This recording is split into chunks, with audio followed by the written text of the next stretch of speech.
grand leader, avant sa mort, disait, je ne connaissais pas le but de la vie. Un autre grand leader disait à ses disciples, cherche la vérité. Un autre grand leader de la masse disait à ses fidèles, avant sa mort, je ne suis pas le chemin. Mais Jésus a dit, je suis le chemin, la vérité et la vie. Nul ne vient au Père que par moi. Bien-aimés, je vous salue par le précieux nom de notre Seigneur Jésus-Christ. Que le Seigneur vous bénisse. Que sa miséricorde, sa grâce soit sur vous. Sans plus tarder, nous allons lire l'évangile selon Marc chapitre 1 à 14 qui dit ceci.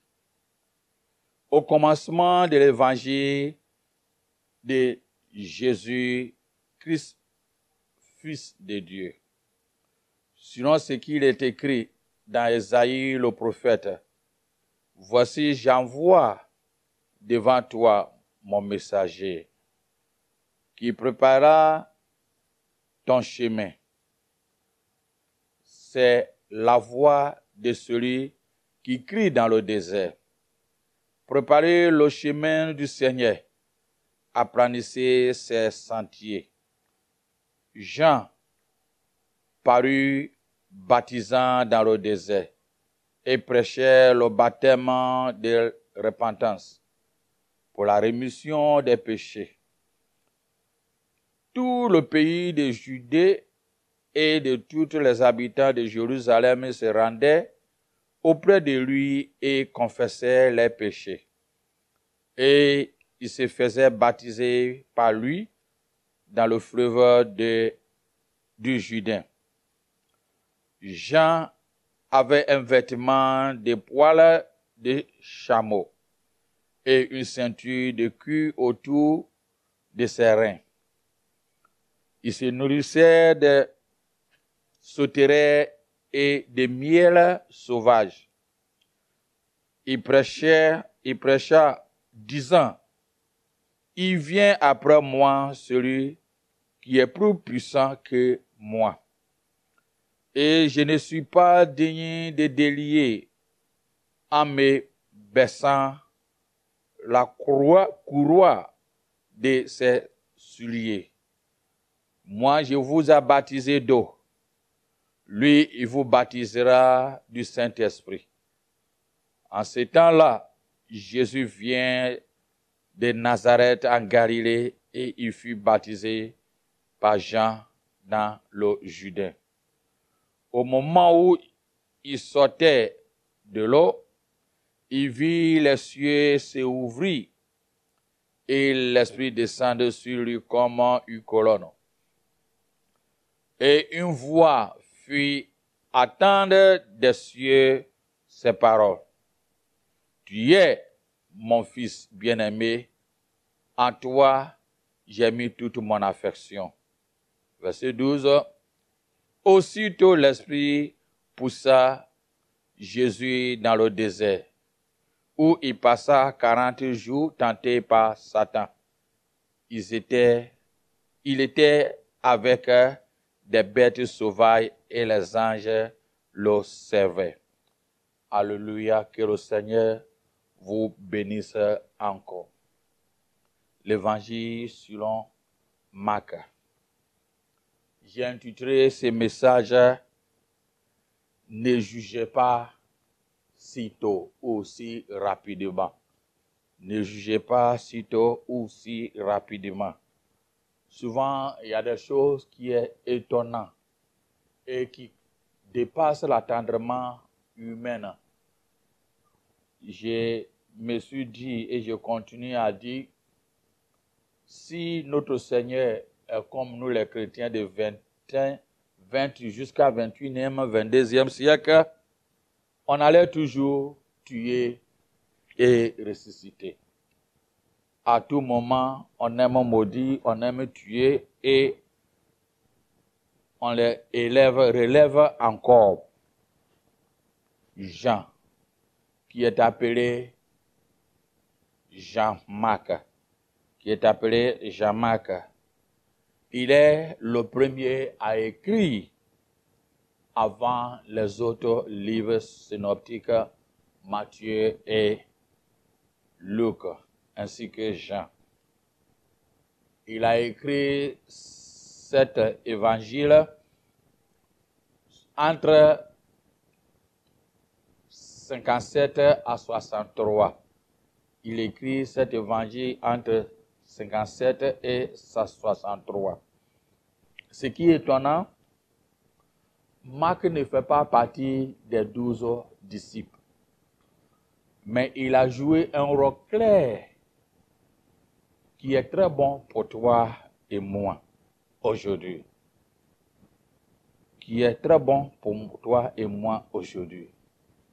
Et c'est le premier épître, plutôt le premier évangile qu'il était écrit avant l'évangile de Matthieu ainsi que Luc. Et plus tard, il y a eu l'évangile de Jean. Quelle grâce immense! Quel jeune homme visionnaire! Et ma prière pour toi est que tu reçois les mêmes grâces, que tu sois quelqu'un de vision. Ne juge pas si tôt ou si rapidement. Quand nous lisons Actes chapitre 13, à partir du verset 5, il nous fait comprendre un peu de qui est ce jeune homme. Et lorsque Paul et Barnabas partaient à leur première mission pour prêcher la bonne nouvelle aux païens en Chypre et d'autres contrées, ils étaient partis en trois. Il y a eu Jean-Marc, Barnabas et Paul qui étaient partis. Et lorsque nous lisons le récit des Actes 13, la mission était bien passée, mais ça avait aussi des difficultés. Et lorsqu'ils étaient venus, et au moment est arrivé de repartir pour la deuxième mission que Christ a confiée à eux et nous, selon Actes 15, verset 36, il nous fait comprendre que durant la période où Paul et Barnabas devaient partir, Marc a refusé de partir. C'est comme une trahison. Tu dis, vous êtes dans un groupe pour faire quelque chose, un coup, il s'est écarté. Alors, à ce moment-là, quand il partait, il a refusé de partir.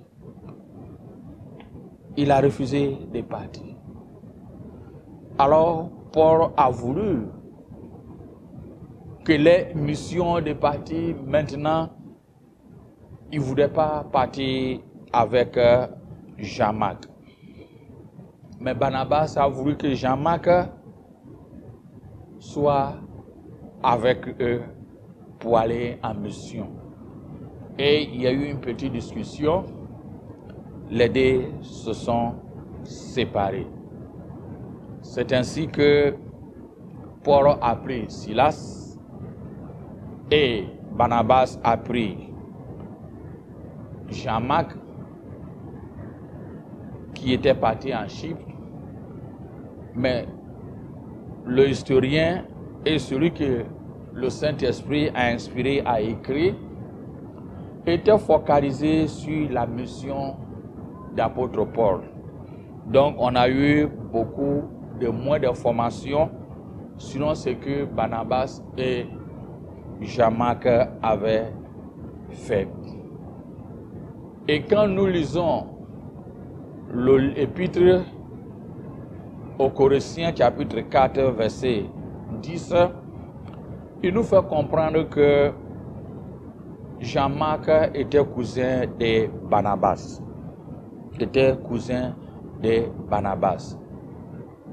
Et la tradition aussi nous fait comprendre que lorsque Jésus était arrêté, durant son épisode de la Gethsémane, et il était conduit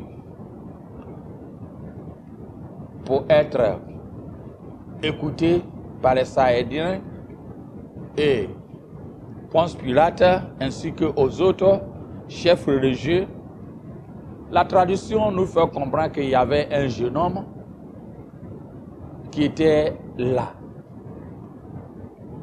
Lorsque Pierre même a renié à Jésus-Christ et ils ont demandé à ce jeune homme, est-ce que tu étais avec les disciples?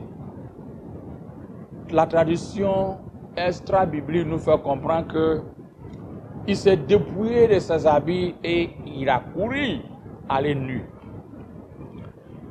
Et ceci confirme dans son évangile qu'il a écrit, chapitre 14, verset 55, 51 à 52, il nous fait comprendre que le jeune garçon était nul. Les jeunes garçons, lorsque nous lisons à partir de 14, 51 à 52, il dit « Un jeune homme le suivait, ayant sur le corps qu'un drap.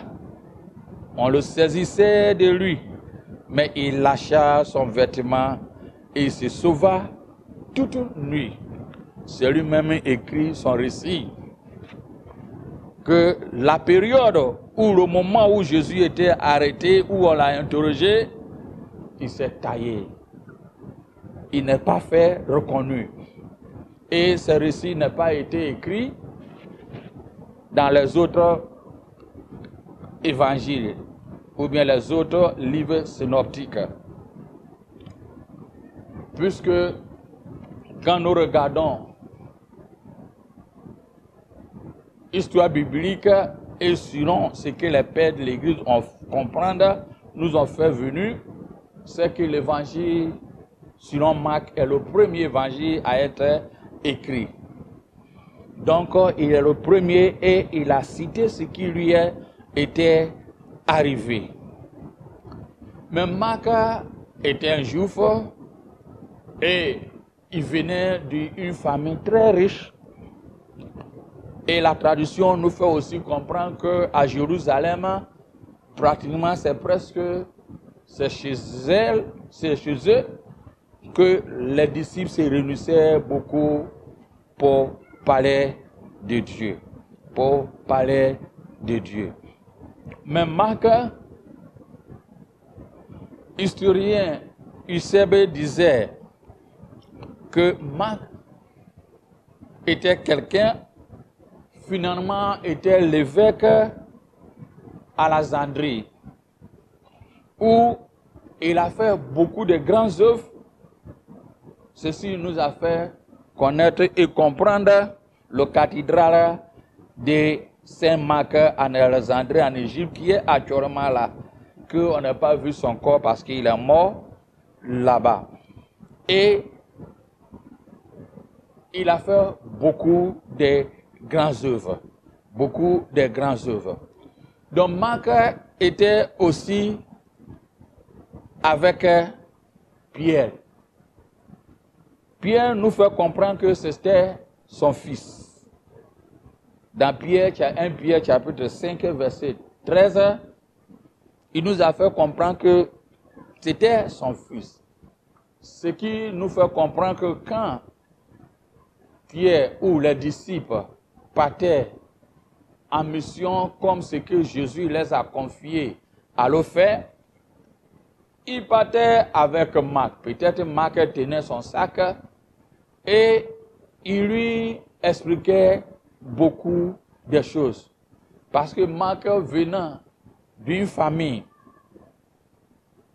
un peu aisée, il comprenait parfaitement le latin, ainsi que la langue hébreu qui est de lui et araméen. Donc quand tu vois son récit, ce qu'il a écrit dans son évangile, on voit qu'il y a certains noms, quand bien même il cite en grec, Il cite aussi en latin, pour nous faire comprendre aussi ce que les pères de l'Église et les uns et les autres nous disaient. Donc, étant avec Pierre, il a pris beaucoup. Il a pris beaucoup. Et la tradition nous fait comprendre que son livre était écrit lorsqu'il avait l'âge autour de 40 ans. Donc, rester au pied d'apôtre Pierre, il a pris beaucoup parce que Pierre nous fait comprendre que dans son livre à 1 Pierre 5, 13, que Marc était son enfant. Donc, était à côté de lui, il a pris beaucoup de choses, de lui. Ce qui nous permet à confirmer en réalité que lorsque il s'est déserté avec Paul et Barnabas et que Paul a pris, comme on appelle Silas pour partir, il continuait à servir le Seigneur. Et cela nous fait confirmer par l'historien Eusèbe, qui nous a fait comprendre que Marc a dirigé beaucoup des églises en Alexandrie, Égypte. Ces églises-là qu'aujourd'hui nous les connaissons communément, les orthodoxes, les occultes, les occultes là, on dit, en anglais on dit occultes. C'est pas le culte, c'est les églises occultes que nous connaissons parfaitement bien. Marc était l'un des piliers qui a dirigé ces églises dans cette région-là. Mais lorsque nous lisons dans Corinthiens chapitre 4, verset 10, Corinthiens chapitre 4, verset 10, Paul, lorsqu'il était en arrêt à Rome, il était arrêté et en prison à Rome, a envoyé d'informations et en disant, il en a besoin beaucoup de Marc. Il en a besoin beaucoup de Jean-Marc pour qu'on le fait venir Jean-Marc. Lorsque Paul écrivait aux Colossiens, chapitre 4, verset 10, il citait certains noms, il disait, Aristarque, mon compagnon de captive, vous salue, ainsi que Marc, le cousin de Barnabas, vous voyez, au sujet duquel vous avez reçu des ordres. S'il va chez vous, accueillez-le. Ce qui veut dire qu'à un moment donné, c'est comme Paul avait donné des instructions à des églises ou à des gens de ne même pas s'occuper de Marc. Parce qu'il les a désertés au moment de l'œuvre missionnaire. Donc, étant là-bas, à Rome, maintenant, il a recommandé que Marc, qui est le cousin de Barnabas, au sujet duquel vous avez reçu l'ordre,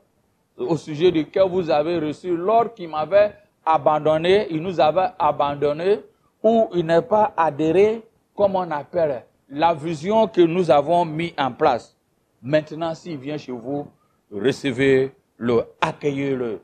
Il y a souvent certaines personnes, quand nous sommes des humains, quand ils sont en train de faire certaines choses, et ils ne te voient pas adhérer à leur opinion, ils te donnent un ticket, ils te donnent un nom. C'est comme il te dit tu es excommunié. Il te dit que tu n'es plus de la valeur, ou bien tu n'adores pas le Seigneur. C'est comme certains, quand ils sont dans l'église et l'autre ne vient pas, ils sont dans autre mission, c'est des déserteurs, des gens désertés. Mais ils ne comprennent pas la mission de l'Éternel, Peut-être Paul avait appris que, attention, celui à qui je croyais, il nous a laissé, non, cette vision ou cette mission-là n'est pas été pour lui, tout le monde ne peut pas embarquer dans le même bateau. Tout le monde ne peut pas être prophète. Tout le monde ne peut pas être enseignant. Tout le monde ne peut pas être évangéliste. Tout le monde ne peut pas être pasteur. Tout le monde ne peut pas être de docteur, ainsi de suite. Donc, apôtre Paul a compris. Et il nous a donné cet exemple. Il dit, accueillez-le, accueillez-le. J'ai toujours dit, il y a paix à son âme, ma vie à son temps vivant. Il dit, si Dieu était comme un Africain, il allait toujours tuer des gens. Mais parce qu'il n'est pas comme nous, un Africain, il est patient et il voit au-delà. Peut-être ici, c'est toi et moi, au moment où il y a eu cette discussion, on allait dire, mais ce jeune homme-là ne respecte pas. Ce jeune homme-là, il est qui? Il est comment? Il a audacieux de défier ou bien de dire aux choses. Alors, on va lui excommunier. Il est anathème. Ne jugez pas si rapidement ou si tôt. Mais regardez, ce même jeune homme, bien avant que Paul et Barnabas discutaient sur lui, avait eu des scénarios. Il avait eu des scénarios, il a suivi et il a connu une histoire comment Pierre était arrêté.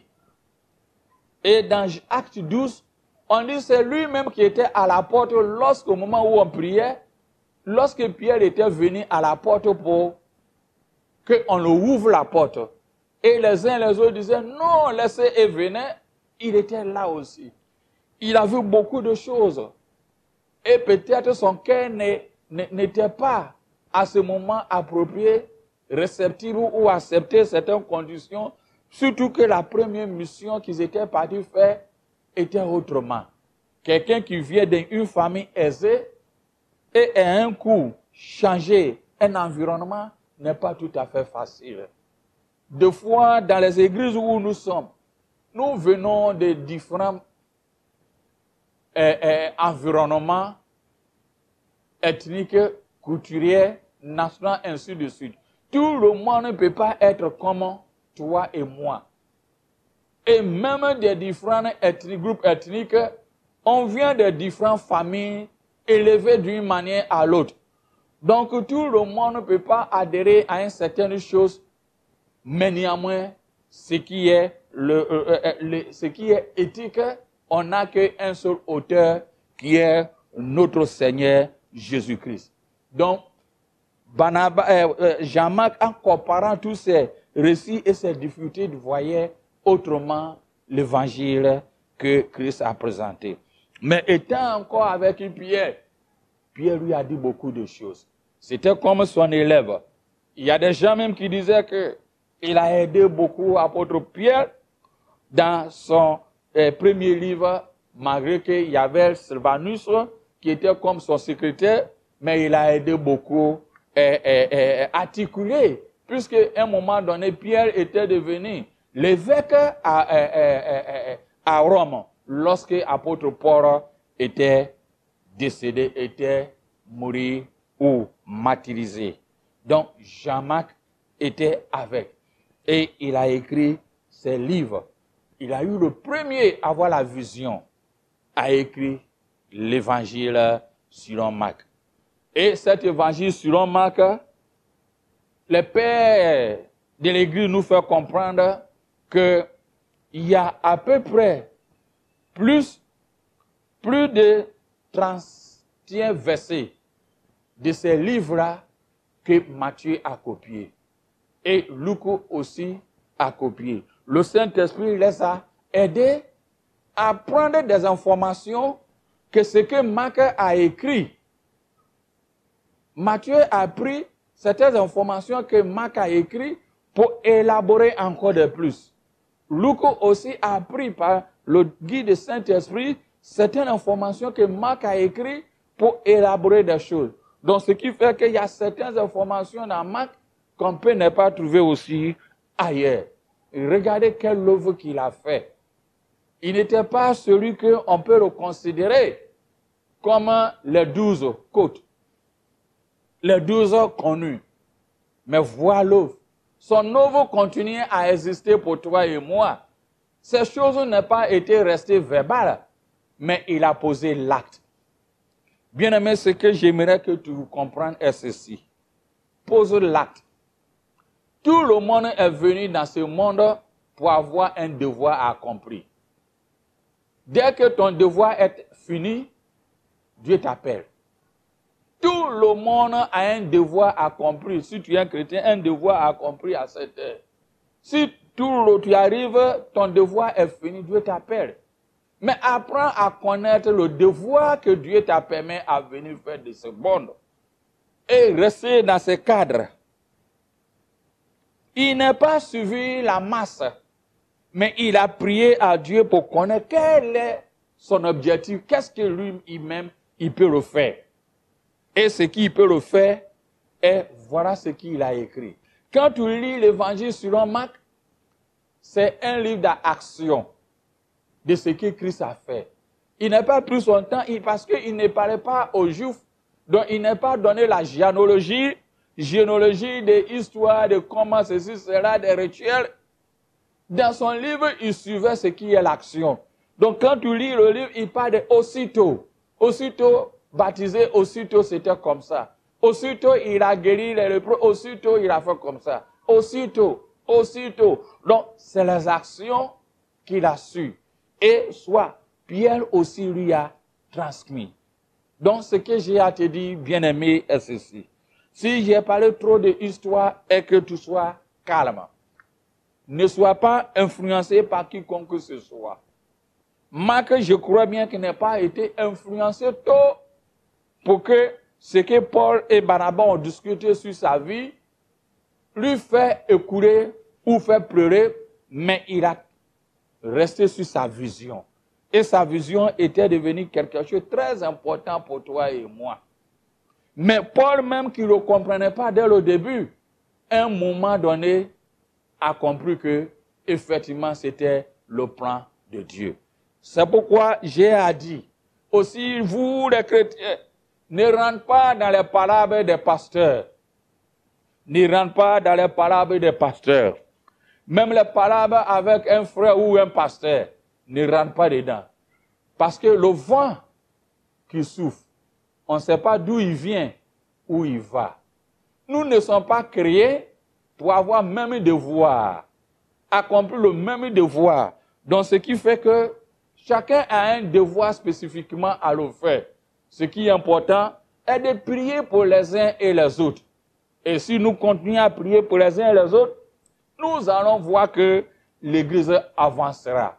Au lieu qu'on peut crier parce qu'il n'adhère pas à ta vision, qu'il soit maudit, excommunié, anathème, même simple salutation, pas question. On s'élève, on vilipende, c'est comme nous sommes les super saints et autre chose. Voilà ce que Marc a fait. C'est très important. Qu'il soit modèle aussi pour toi et moi, que nous devons attacher à Dieu et poser acte et poser un fondement. Qu'est-ce qu'un jour, les gens peuvent parler de moi? Même une seule personne ou deux personnes. Ce n'est pas la construction des bâtiments. Ce n'est pas au fait de faire des enfants qui peut permettre à les uns et les autres mais pose un fondement spirituel pour permettre que même à ton absence, ça peut être utile. On a plein de disciples parmi les d'autres. Ils ont écrit, ou soit ils n'ont pas écrit, on n'a pas eu les informations. Comment? On parle de l'évangile de Thomas, on parle d'André et toutes ces choses. Et tous ont fait des bonnes œuvres. D'autres même disent, Barnabas avait écrit, comme on appelle hébreu. Tout le monde a fait des bonnes œuvres. Mais il fallait que lorsqu'on rentre, c'est là on voit. Mais à chaque jour, à n'importe quel moment nous prenons la Bible, nous voyons Marc. Ne jugez pas si rapidement. Dieu a un devoir pour toi. Un devoir pour les uns et les autres. Toi qui es le chef religieux, ecclésiastique, Ne jugez pas rapidement. Reste calme. Prie pour les uns et les autres. Toi qui es fidèle, tu ne connais pas comment le vent pousse, où il quitte et où il va. Reste calme. Prie pour les uns et les autres. Que le Seigneur vous bénisse. Amen. Un grand leader, avant sa mort, disait, je ne connaissais pas le but de la vie. Un autre grand leader disait à ses disciples, cherche la vérité. Un autre grand leader de la masse disait à ses fidèles, avant sa mort, je ne suis pas le chemin. Mais Jésus a dit, je suis le chemin, la vérité et la vie. Nul ne vient au Père que par moi.